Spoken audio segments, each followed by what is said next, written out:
हम भक्तों, आज हम आपको सुनाएंगे भक्त के लिए बनाई रसोई भगवान श्री राम ने।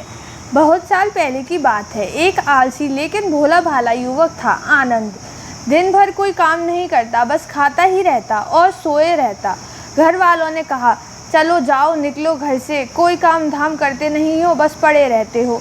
वह घर से निकलकर यूं ही भटकते हुए एक आश्रम पहुंचा। वहां उसने देखा कि एक गुरुजी हैं, उनके शिष्य कोई काम नहीं करते, बस मंदिर की पूजा करते हैं। उसने मन में सोचा, यह बढ़िया है, कोई काम धाम नहीं, बस पूजा ही तो करना है। गुरुजी के पास जाकर पूछा, क्या मैं यहाँ रह सकता हूँ? गुरुजी बोले, हाँ हाँ, क्यों नहीं, लेकिन मैं कोई काम नहीं कर सकता हूँ। गुरुजी, कोई काम नहीं करना है, बस पूजा करनी होगी। आनंद, ठीक है, वह तो मैं कर लूँगा। अब आनंद महाराज आश्रम में रहने लगे। ना कोई काम ना कोई धाम, बस सारा दिन खाते रहो और प्रभु भक्ति में भजन गाते रहो। महीना भर हो गया। फिर एक दिन आई एकादशी। उसने रसोई में जाकर देखा, खाने की कोई तैयारी नहीं। उसने गुरुजी से पूछा, आज खाना नहीं बनेगा क्या? गुरुजी ने कहा, नहीं, आज तो एकादशी है, तुम्हारा भी उपवास है।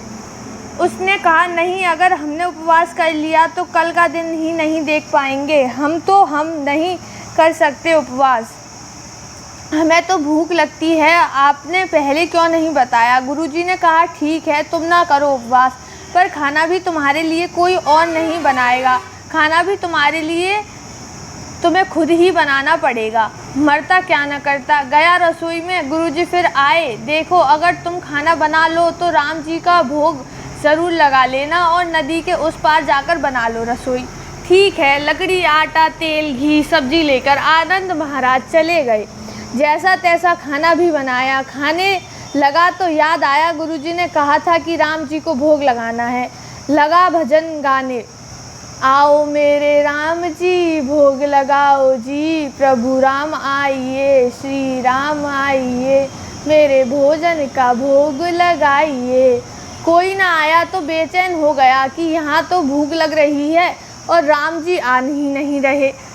भोला मानस जानता नहीं था कि प्रभु साक्षात तो आएंगे नहीं, पर गुरुजी की बात मानना ज़रूरी है। फिर उसने कहा, देखो प्रभु राम जी, मैं समझ गया कि आप क्यों नहीं आ रहे हैं। मैंने रूखा सूखा बनाया है और आपको तरमाल खाने की आदत है, इसीलिए नहीं आ रहे हैं। तो सुनो प्रभु, आज वहाँ भी कुछ नहीं बना है, सबको एकादशी है, खाना हो तो यह भोग ही खा लो। श्री राम अपने भक्त की सरलता पर बड़े मुस्कुराए और माता सीता के साथ प्रकट हो गए। भक्त असमंजस में, गुरुजी ने तो कहा था कि राम जी आएंगे, पर यहाँ तो माता सीता भी आई हैं और मैंने तो भोजन बस 2 लोगों का बनाया है। चलो कोई बात नहीं, आज इन्हें ही खिला देते हैं। बोला प्रभु, मैं भूखा रह गया, लेकिन मुझे आप दोनों को देखकर बड़ा अच्छा लग रहा है। लेकिन अगली एकादशी पर ऐसा ना करना, पहले बता देना कि कितने जन आ रहे हो, और हाँ, थोड़ा जल्दी आ जाना। राम जी उसकी बात पर बड़े मुदित हुए, प्रसाद ग्रहण करके चले गए। अगली एकादशी तक यह भोला मानस सब भूल गया।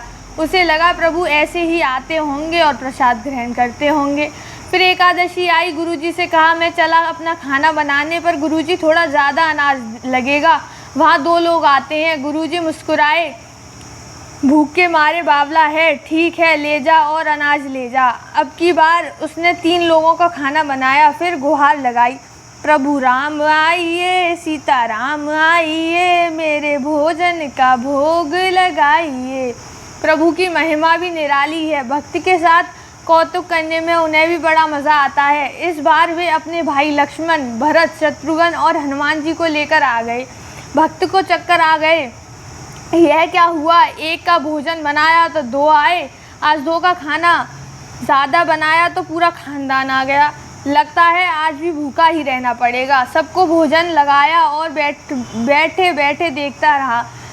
अनजाने ही उसकी भी एकादशी हो गई। फिर अगली एकादशी आने से पहले गुरुजी से कहा, गुरुजी, ये आपके प्रभु राम जी अकेले क्यों नहीं आते? हर बार कितने सारे लोग ले आते हैं, इस बार अनाज ज़्यादा देना। गुरुजी को लगा कि कहीं यह अनाज बेचता तो नहीं है, देखना पड़ेगा। जाकर भंडार में कहा, इसे जितना अनाज चाहिए दे दो, और छुपकर उसे देखने चल पड़े।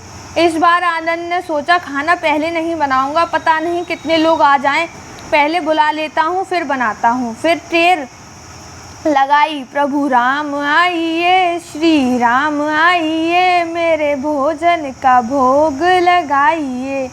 सारा राम दरबार मौजूद। इस बार तो हनुमान जी भी साथ आए, लेकिन यह क्या प्रसाद तो तैयार ही नहीं है।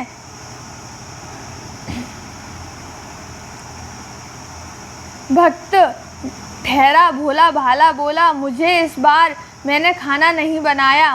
प्रभु ने पूछा क्यों? बोला, मुझे मिलेगा तो है नहीं, फिर क्या फ़ायदा बनाने का, आप ही बना लो खुद और खुद ही खा लो। राम जी मुस्कुराए, सीता माता भी गदगद हो गईं उसके मासूम जवाब से। लक्ष्मण जी बोले, क्या करें प्रभु? प्रभु बोले, भक्त की इच्छा है पूरी तो करनी ही पड़ेगी, चलो लग जाओ काम से। लक्ष्मण जी ने लकड़ी उठाई, माता सीता आटा सानने लगी। भक्त एक तरफ बैठकर देखता रहा। माता सीता रसोई बना रही थीं तो कई ऋषि मुनि यक्ष गंधर्व प्रसाद लेने आने लगे। इधर गुरुजी ने देखा खाना तो बना नहीं, भक्त एक कोने में बैठा है। पूछा, बेटा क्या बात है, खाना क्यों नहीं बनाया? बोला, अच्छा किया गुरुजी आप आ गए, देखिए कितने लोग आते हैं प्रभु के साथ। गुरुजी बोले, मुझे तो कुछ नहीं दिख रहा तुम्हारे और अनाज के सिवा। भक्त ने माथा पकड़ लिया, एक तो इतनी मेहनत करवाते हैं, प्रभु भूखा भी रखते हैं और ऊपर से गुरुजी को दिख भी नहीं रहे, यह और बड़ी मुसीबत है। प्रभु से कहा, आप गुरुजी को क्यों नहीं दिख रहे हैं? प्रभु बोले, मैं उन्हें नहीं दिख सकता। बोला, क्यों? मैं तो बड़े पंडित हैं, ज्ञानी हैं, विद्वान हैं, उन्हें तो बहुत कुछ आता है, उनको क्यों नहीं दिखते आप? प्रभु बोले, माना कि उनको सब आता है पर वे सरल नहीं है तुम्हारी तरह, इसीलिए उनको नहीं दिख सकता। आनंद ने गुरुजी से कहा, गुरुजी प्रभु कह रहे हैं आप सरल नहीं हैं इसलिए आपको नहीं दिखेंगे। गुरुजी रोने लगे, वाकई मैंने सब कुछ पाया पर सरलता नहीं पा सका तुम्हारी तरह, और प्रभु तो मन की सरलता से ही मिलते हैं। प्रभु प्रकट हो गए और गुरुजी को भी दर्शन दिया। इस तरह एक भक्त के कहने पर प्रभु ने रसोई भी बनाई। यह भक्ति कथा लोक श्रुति पर आधारित है। बोलो जय जय श्री राधे श्याम, राधे राधे।